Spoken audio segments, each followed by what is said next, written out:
ਅੱਜ ਸ਼੍ਰੋਮਣੀ ਅਕਾਲੀ ਦਲ ਅੰਮ੍ਰਿਤਸਰ ਵੱਲੋਂ ਮੋਗਾ ਵਿਖੇ ਮੀਰੀ ਪੀਰੀ ਕਾਨਫਰੰਸ ਕੀਤੀ ਗਈ। ਇਸ ਦੌਰਾਨ ਸ਼੍ਰੋਮਣੀ ਅਕਾਲੀ ਦਲ ਅੰਮ੍ਰਿਤਸਰ ਦੇ ਪ੍ਰਧਾਨ ਅਤੇ ਸੰਗਰੂਰ ਤੋਂ ਮੈਂਬਰ ਪਾਰਲੀਮੈਂਟ ਸਰਦਾਰ ਸਿਮਰਨਜੀਤ ਸਿੰਘ ਮਾਨ ਵੱਲੋਂ ਪੰਥ ਨਾਲ ਵਿਚਾਰ ਸਾਂਝੇ ਕੀਤੇ ਗਏ।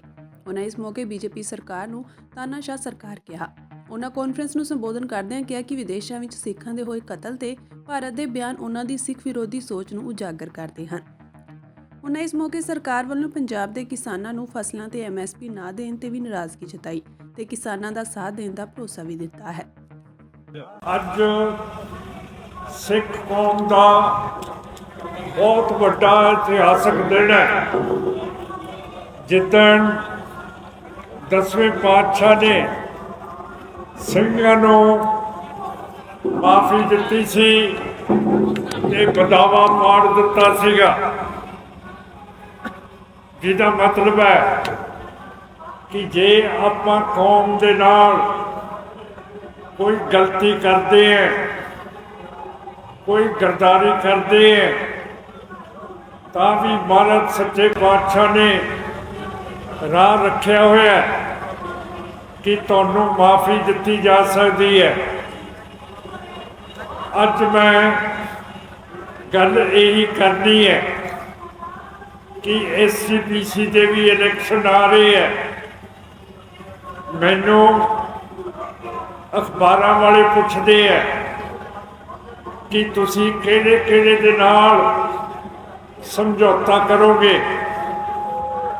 ਮੇਰਾ ਜਵਾਬ ਇੱਕੋ ਹੀ ਹੈ ਕਿ ਸਮਝੌਤਾ ਕਿਹਦੇ ਨਾਲ ਕਰੀਏ।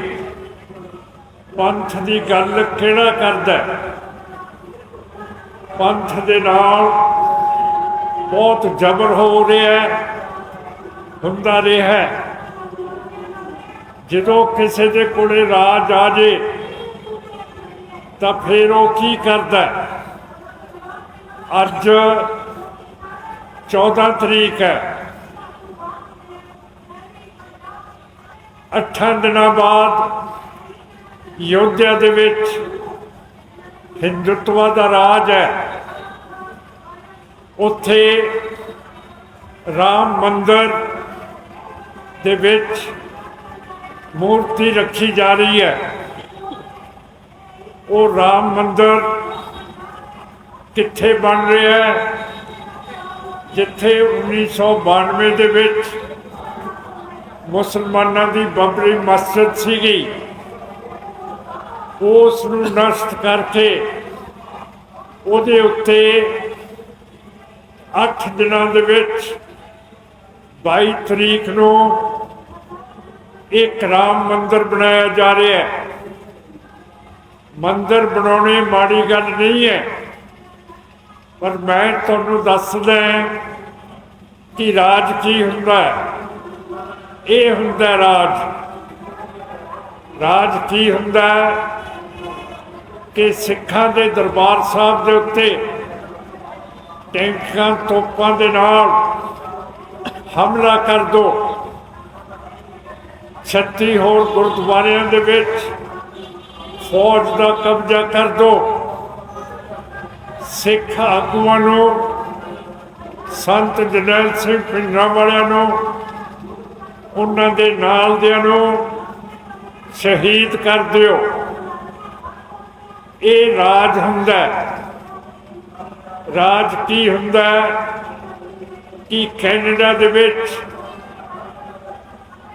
ਹਰਦੀਪ ਸਿੰਘ ਨਿੱਜਰ ਨੂੰ ਸੈਂਟਰ ਦੀ ਸਰਕਾਰ ਮੋਦੀ ਦੀ ਨਾਲ ਨੈਸ਼ਨਲ ਸਿਕਿਉਰਿਟੀ ਐਡਵਾਈਜ਼ਰ ਨਾਲ ਗ੍ਰਹਿ ਵਜ਼ੀਰ ਅਮਿਤ ਸ਼ਾਹ ਸਾਰੇ ਰਲ ਕੇ ਉਸ ਨੂੰ ਮਰਵਾ ਦੇਣ। ਆਹ ਫੋਟੋ ਲੱਗੀ ਹੈ ਨਿੱਜਰ ਦੀ। ਫਿਰ ਤੁਸੀਂ ਰਿਪੁਦਮਨ ਸਿੰਘ ਮਲਿਕ ਨੂੰ ਕੈਨੇਡਾ ਦੇ ਵਿੱਚ ਮਰਵਾ ਦਿਓ। ਫਿਰ ਕੈਨੇਡਾ ਦੇ ਵਿੱਚ ਸੁਖਦੂਲ ਸਿੰਘ ਨੂੰ ਮਰਵਾ ਦਿਓ। ਬਰਤਾਨੀਆ ਦੇ ਵਿੱਚ ਅਵਤਾਰ ਸਿੰਘ ਖੰਡੇ ਨੂੰ ਮਰਵਾ ਦਿਓ। ਪਾਕਿਸਤਾਨ ਦੇ ਵਿੱਚ परमजीत सिंह पंजवड़ ਨੂੰ ਮਰਵਾ ਦਿਓ। ਪਾਕਿਸਤਾਨ ਦੇ ਵਿੱਚ ਲਖਬੀਰ ਸਿੰਘ ਰੋਡੇ ਨੂੰ ਮਰਵਾ ਦਿਓ। ਹਰਿਆਣੇ ਦੇ ਵਿੱਚ ਦੀਪ ਸਿੰਘ ਸਿੱਧੂ ਨੂੰ ਮਰਵਾ ਦਿਓ। ਪੰਜਾਬ ਦੇ ਵਿੱਚ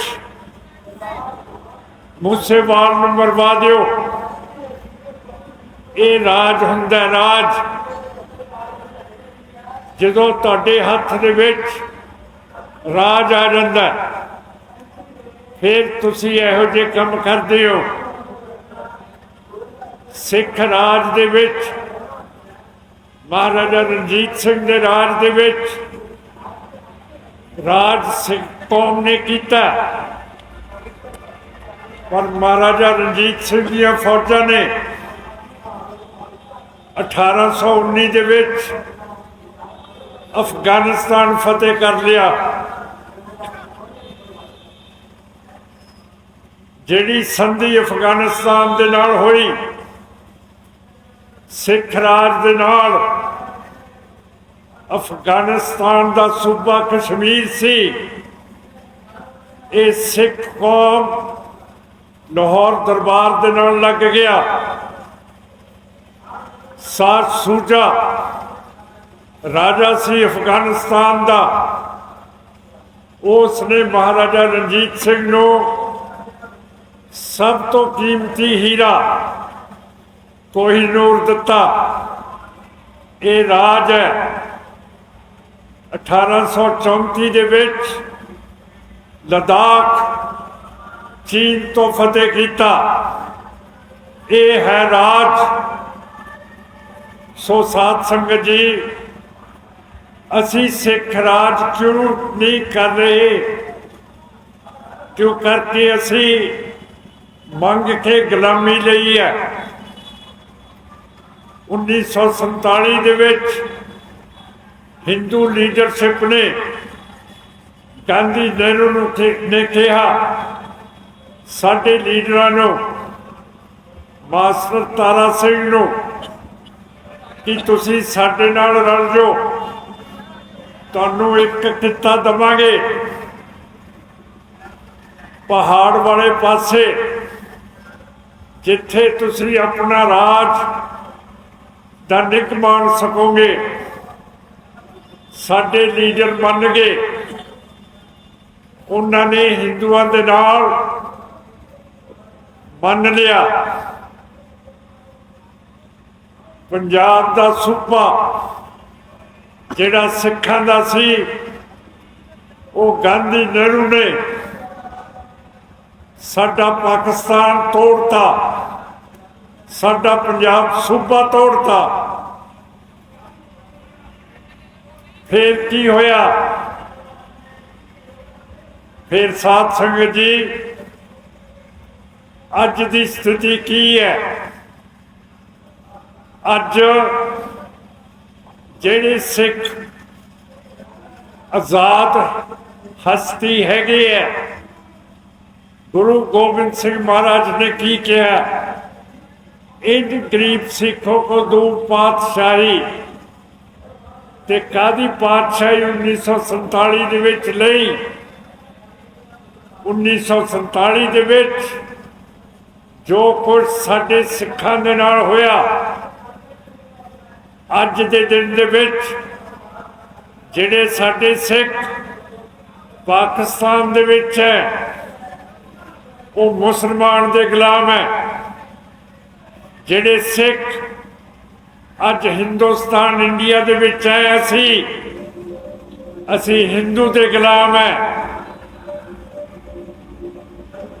ਤੁਹਾਨੂੰ ਪਤਾ ਹੈ ਮੁਗਲ ਰਾਜ ਦੇ ਵਿੱਚ ਮੁਗਲ ਹਿੰਦੂਆਂ ਦੇ ਮੂੰਹ ਦੇ ਵਿੱਚ ਪਾਨ ਖਾ ਕੇ ਥੁੱਕਦੇ ਹੁੰਦੇ ਸੀਗੇ।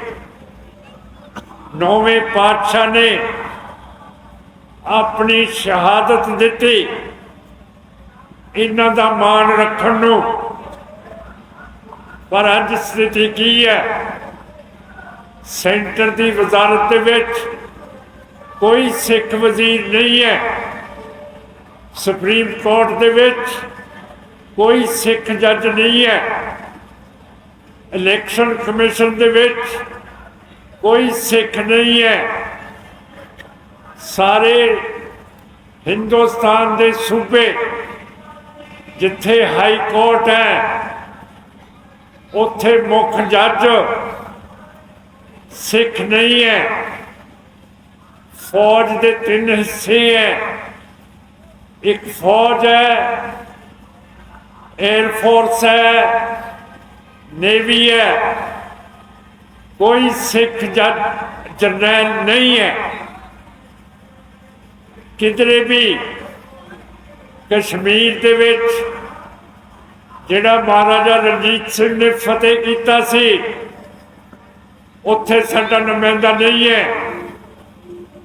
ਕਸ਼ਮੀਰ ਦੇ ਵਿੱਚ ਹਿੰਦੁੱਤਵਾ ਰਾਜ ਮੋਦੀ ਨੇ ਪੰਜਾਬੀ ਬੋਲੀ ਖਤਮ ਕਰ ਦਿੱਤੀ ਹੈ, ਜਦ ਕਿ ਸਿਰਫ ਸਿੱਖ ਕੌਮ ਉੱਥੇ ਟਿਕੀ ਹੋਈ ਹੈ। ਜਿਹੜੇ ਪੰਡਿਤ ਹਿੰਦੂ ਹੈ ਉਹ ਹਿਜਰਤ ਕਰਕੇ ਕਸ਼ਮੀਰ ਤੋਂ ਚਲੇ ਗਏ ਆ। तो ਅੱਜ ਅਸੀਂ ਕਿੱਥੇ ਹੈ? ਗੁਲਾਮੀ ਕੀ ਹੈ?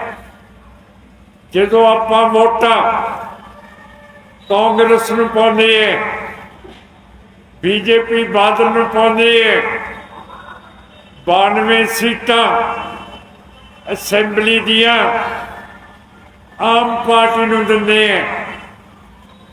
ਮੇਰੇ ਵੱਲ ਨਾ ਝਾਕੋ, ਆਪਾਂ ਸਾਰਿਆਂ ਨੇ 92 ਸੀਟਾਂ ਅਸੈਂਬਲੀ ਦੇ ਵਿੱਚ ਅਜੇ ਤੱਕ ਕਿਸੇ ਪਾਰਟੀ ਦੀਆਂ ਨਹੀਂ ਆਈਆਂ, ਆਮ ਪਾਰਟੀ ਦੀ ਆਈ ਹੈ।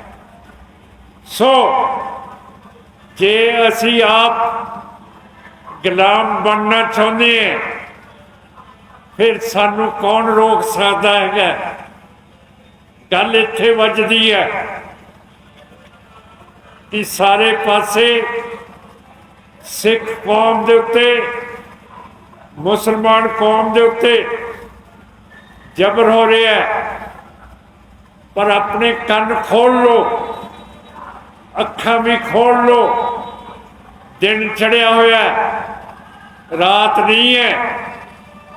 ਮਾਈਕ ਮੇਰੇ ਕੋਲ ਹੈ, ਉੱਚਾ ਬੋਲਦਾ, ਰਾਤ ਨਹੀਂ ਹੈ। ਦਿਖਦਾ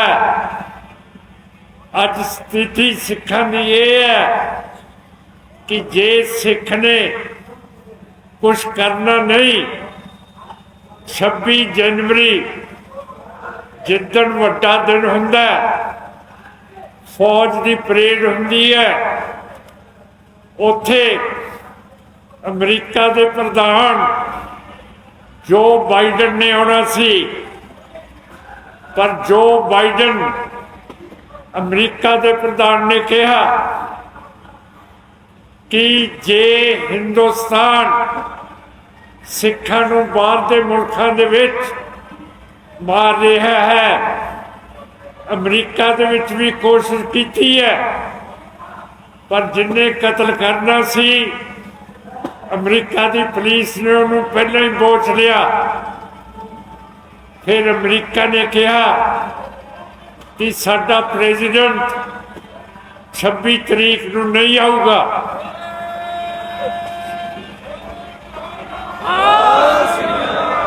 ਬੋਲੇ ਸੋ ਨਿਹਾਲ ਤਾਂ ਕਰ ਲੋ, ਪਰ ਜੇ ਅਣਖ ਰੱਖੀ ਹੈ ਉਹ ਅਮਰੀਕਾ ਨੇ ਰੱਖੀ ਹੈ।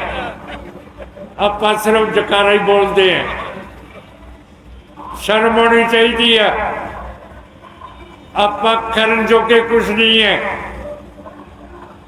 ਔਰ ਜਿਹੜਾ ਫੌਜ ਦਾ ਸਮਝੌਤਾ ਸੀ, ਜਿਹਨੂੰ ਆਪਾਂ ਕੁਆਡ ਕਹਿੰਦੇ ਹੈ, ਉਹਦੇ ਮੈਂਬਰ ਨੇ ਹਿੰਦੁਸਤਾਨ, ਅਮਰੀਕਾ, ਜਾਪਾਨ ਤੇ ਆਸਟ੍ਰੇਲੀਆ ਉਸ ਜਥੇਬੰਦੀ ਦੀ ਚੀਨ ਦੇ ਵਿਰੁੱਧ ਦੇ ਵਿੱਚ ਦਿੱਲੀ ਦੇ ਵਿੱਚ 26 ਤੇ 27 ਤਰੀਕ ਨੂੰ ਮੀਟਿੰਗ ਹੋਣੀ ਸੀ। ਆਸਟ੍ਰੇਲੀਆ, ਜਾਪਾਨ ਤੇ ਅਮਰੀਕਾ ਇਹਨਾਂ ਨੇ ਕਿਹਾ ਕਿ ਸਾਡੇ ਪ੍ਰਾਈਮ ਮਿਨਿਸਟਰ ਦਿੱਲੀ ਨਹੀਂ ਪਹੁੰਚਣਗੇ। ਸਮਝੌਤਾ ਜਿਹੜਾ ਤੁਹਾਡਾ ਚੀਨ ਦੇ ਖਿਲਾਫ ਹੋਇਆ ਹੈ, ਉਹਦੇ ਵਿੱਚ ਕੋਈ ਵੀ ਪ੍ਰਾਈਮ ਮਿਨਿਸਟਰ ਜਿਹੜਾ ਕੁਆਡ ਦੇ ਸਮਝੌਤੇ ਦੇ ਵਿੱਚ ਹੈਗਾ ਇੰਡੀਆ ਦੇ ਨਾਲ, ਉਹ ਨਹੀਂ ਆ ਰਹੇ। ਫਿਰ ਸਾਧ ਸੰਗਤ ਜੀ, ਜੇ ਬਾਹਰ ਦੇ ਮੁਲਕ ਸਾਡੀ ਇੱਜ਼ਤ ਰੱਖਣਗੇ, ਫਿਰ ਆਪਾਂ ਕੀ ਕਰ ਰਹੇ ਹਾਂ? ਆਪਾਂ ਕਾਹਦੇ ਜੋਗੇ ਹੈ? SGPC ਦੇ ਇਲੈਕਸ਼ਨ 13 ਸਾਲ ਤੋਂ ਨਹੀਂ ਹੋਏ। ਆਪਾਂ ਕੀ ਬੰਟੇ ਖੇਡਦੇ ਰਹੇ ਹਾਂ? ਗੁੱਲੀ ਡੰਡਾ ਤਾਂ ਹੁਣ ਕੋਈ ਖੇਡਦਾ ਹੀ ਨਹੀਂ, ਮੈਂ ਦੇਖਿਆ। ਕਾਹਦੀ ਖੇਡ ਹੈ ਤੁਹਾਡੀ ਮੇਰੀ? ਕੀ ਕਰਦੇ ਆਪਾਂ? ਆਪਾਂ ਕੁਛ ਵੀ ਨਹੀਂ ਕਰਦੇ। ਅਸੀਂ ਵੋਟ ਵੀ ਨਹੀਂ ਪਾ ਸਕਦੇ। ਜੇ ਮੈਨੂੰ ਪਾਰਲੀਮੈਂਟ ਦੇ ਵਿੱਚ ਨਹੀਂ ਬੋਲਣ ਦਿੰਦੇ ਤੇ ਆਪਾਂ ਨਹੀਂ ਬੋਲਦੇ, ਕੁਛ ਵੀ ਨਹੀਂ ਕਰਦੇ। ਜੇ ਹੁਣ 22 ਤਰੀਕ ਨੂੰ ਯੋਧਾ ਦੇ ਮੰਦਿਰ ਦੇ ਵਿੱਚ ਮੂਰਤੀ ਰੱਖਣੀ ਹੈ, ਉੱਥੇ ਸਾਡੇ SGPC ਦੇ ਪ੍ਰਧਾਨ ਤੇ ਅਕਾਲ ਤਖਤ ਦੇ ਜਥੇਦਾਰ ਨੂੰ ਬੁਲਾਇਆ ਗਿਆ। ਕੀ ਮਹਾਰਾਜ ਨੇ ਕੀ ਕਿਹਾ ਕਿ ਤੁਸੀਂ ਮੂਰਤੀ ਪੂਜਾ ਕਰੋ, ਤੇ ਜਿੱਥੇ ਮਸੀਤਾਂ ਢਾਈਆਂ ਹੋਣ ਉਹਨਾਂ ਦੇ ਉੱਤੇ ਮੰਦਿਰ ਬਣਾਓ, ਤੇ ਤੁਸੀਂ ਯੋਧਿਆ ਜਾਓ। ਇਹ ਸਾਡੇ ਜਥੇਦਾਰ ਤੇ SGPC ਕਰਨਗੇ, ਤਦੇ ਇਲੈਕਸ਼ਨਾਂ ਨਹੀਂ ਕਰਾਉਂਦੇ। ਕਿ ਜੇ ਇਲੈਕਸ਼ਨ ਕਰਾ ਦਈਏ, ਅਕਾਲੀ ਦਲ ਅੰਮ੍ਰਿਤਸਰ ਨਾ ਕਿਤੇ ਆ ਜੇ, ਫਿਰ ਮੁਕਾਬਲਾ ਹੋਊਗਾ। ਅਸੀਂ ਕਾਹਦੇ ਬੰਦੇ ਹੈ? ਤੁਸੀਂ ਮਿਹਨਤ ਦੇ ਨਾਲ ਇੰਨੀ ਕਣਕ ਪੈਦਾ ਕਰਦੇ ਹੋ, ਝੋਨਾ ਪੈਦਾ ਕਰਦੇ ਹੋ, ਨਰਮਾ ਪੈਦਾ ਕਰਦੇ ਹੋ। ਤੁਸੀਂ ਇਸ ਇਲਾਕੇ ਦੇ ਵਸਿੰਦੇ ਹੋ। ਕੀ ਨਰਮੇ ਦਾ ਭਾਅ ਮਿਲਿਆ? ਜੇ ਕਣਕ ਦੀ ਗੱਲ ਕਰੀਏ, ਸਾਰੇ ਹਿੰਦੁਸਤਾਨ ਨੂੰ ਅਸੀਂ ਅੰਨ ਦਿੰਦੇ ਹਾਂ, ਪਰ ਪਾਕਿਸਤਾਨ ਦੇ ਵਿੱਚ ਅੰਨ ਦੀ ਕਮੀ ਹੈ। ਪਾਕਿਸਤਾਨ ਰੂਸ ਤੋਂ ਅੰਨ ਮੰਗਾ ਰਿਹਾ ਹੈ। ਸਾਡਾ ਬਾਰਡਰ ਲੱਗਦਾ ਹੈ, ਅਸੀਂ ਟਰੈਕਟਰਾਂ ਦੇ ਨਾਲ ਪਾਕਿਸਤਾਨ ਦੀ ਮੰਡੀ ਦੇ ਵਿੱਚ ਕਣਕਾਂ, ਝੋਨੇ, ਬਾਸਮਤੀ ਨਹੀਂ ਸਿੱਟ ਸਕਦੇ। ਸਾਡੇ ਬਾਰਡਰ ਕਿਉਂ ਨਹੀਂ ਖੋਲਦੇ? ਚੀਨ ਨੇ 1962 ਦੇ ਵਿੱਚ ਲੱਦਾਖ ਦਾ 40,000 ਸਕੁਆਇਰ ਕਿਲੋਮੀਟਰ ਫਤਿਹ ਕੀਤਾ। ਮੋਦੀ ਸਰਕਾਰ ਦੇ ਵਿੱਚ 2020 ਤੇ 2022 ਦੇ ਵਿੱਚ 14,000 ਕਿਲੋਮੀਟਰ ਹੋਰ ਫਤਿਹ ਕਰ ਲਏ ਹੈ। ਇੰਡੀਆ ਤੇ ਭਾਰਤ ਅਤੇ ਹਿੰਦੁਸਤਾਨ ਚੀਨ ਦੇ ਨਾਲ ਵਪਾਰ ਕਰ ਰਿਹਾ ਹੈ। ਫਿਰ ਸਾਡਾ ਬਾਰਡਰ ਪਾਕਿਸਤਾਨ ਦੇ ਨਾਲ ਕਿਉਂ ਨਹੀਂ ਖੁੱਲਦਾ? ਅਸੀਂ ਆਪਣੇ ਮੁੰਡੇ 46 ਲੱਖ ਬੇਰੁਜ਼ਗਾਰ ਹੈ। ਸਾਡੇ 2 ਕਿੱਤੇ ਹੈ, ਇੱਕ ਜ਼ਿਮੀਂਦਾਰ ਹੈ, ਇੱਕ ਟਰਾਂਸਪੋਰਟ ਹੈ। ਕਿ ਸਾਡੇ ਮੁੰਡੇ ਟਰਾਂਸਪੋਰਟ ਦੇ ਵਿੱਚ ਟਰੱਕਾਂ ਦੇ ਵਿੱਚ ਰੂਸ ਤੱਕ ਵਪਾਰ ਨਹੀਂ ਪਹੁੰਚਾ ਸਕਦੇ, ਸਾਡੇ ਲਾਲੇ ਬਾਣੀਆਂ ਨੂੰ ਫਾਇਦਾ ਨਹੀਂ ਹੋ ਸਕਦਾ। ਇਹ ਸਾਰੀਆਂ ਗੱਲਾਂ ਤੁਹਾਡੇ ਕੋਲੇ ਮੈਂ ਅੱਜ ਰੱਖ ਰਿਹਾ ਹਾਂ ਕਿ ਸਿੱਖ ਕੌਮ ਤੁਸੀਂ ਉੱਠੋ।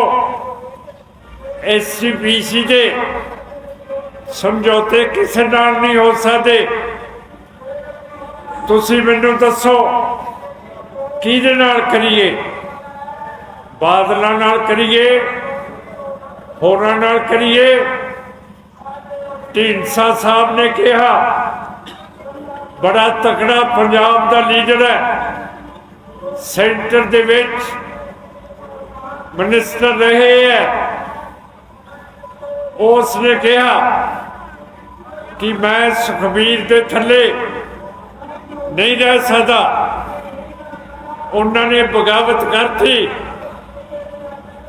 ਅੱਜ ਢੀਂਡਸਾ ਸਾਹਿਬ ਕਹਿੰਦੇ ਮੈਂ ਬਾਦਲਾਂ ਦੇ ਵਿੱਚ ਘੁਸਣ ਨੂੰ ਤਿਆਰ ਹੈ ਕਿ ਜੇ ਏਡੇ ਵੱਡੇ ਲੀਡਰ ਥੁੱਕ ਕੇ ਚੱਟਣ ਲੱਗ ਪੈਣ ਤੇ ਤੁਸੀਂ ਤੇ ਮੈਂ ਕੀ ਚੀਜ਼ ਹੈ?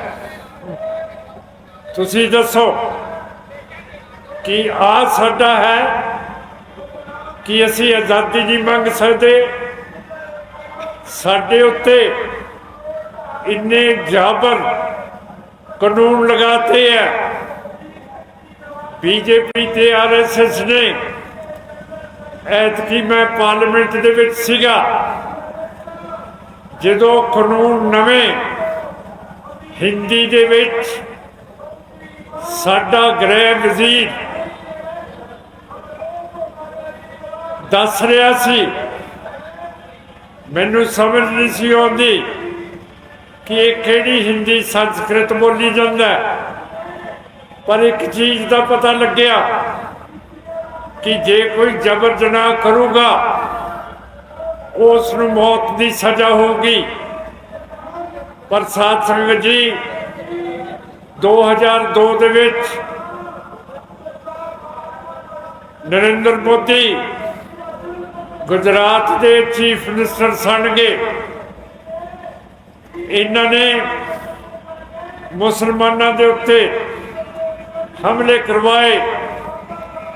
ਇੱਕ ਬੀਬੀ ਮੁਸਲਮਾਨ ਸੀ, ਬੀਬੀ ਬਾਣੋ, ਉਹਦੇ ਉੱਤੇ 13 ਬੰਦਿਆਂ ਨੇ ਜ਼ਬਰ ਜਨਾਹ ਕੀਤਾ। ਉਹਦੀ ਮਾਸੂਮ ਬੱਚੀ ਉੱਥੇ ਮਾਰਤੀ। ਅਦਾਲਤਾਂ ਨੇ ਦੋਸ਼ੀਆਂ ਨੂੰ ਉਮਰ ਕੈਦ ਦੇਤੀ। ਪਰ 15 ਅਗਸਤ ਜਿਹੜਾ ਇਹ ਹਿੰਦੂਤਵਾ ਦੇ ਲੋਕ ਕਹਿੰਦੇ ਆ ਸਾਨੂੰ ਆਜ਼ਾਦੀ ਮਿਲੀ ਹੈ, ਉਦਣ ਪਿਛਲੇ ਸਾਲ 15 ਅਗਸਤ ਨੂੰ ਸਾਰੇ ਬਲਾਤਕਾਰੀਏ, ਸਾਰੇ ਕਾਤਲ ਸੈਂਟਰ ਮੋਦੀ ਦੀ ਸਰਕਾਰ ਨੇ ਰਿਹਾ ਕਰਾਤੇ। ਇੱਥੇ 32 ਸਾਲਾਂ ਦੇ ਸਿੱਖ ਜੇਲ੍ਹਾਂ ਦੇ ਵਿੱਚ ਹੈਗੇ ਆ। ਇੱਕ ਨੂੰ ਮੌਤ ਦੀ ਸਜ਼ਾ ਕੀਤੀ ਹੋਈ ਹੈ।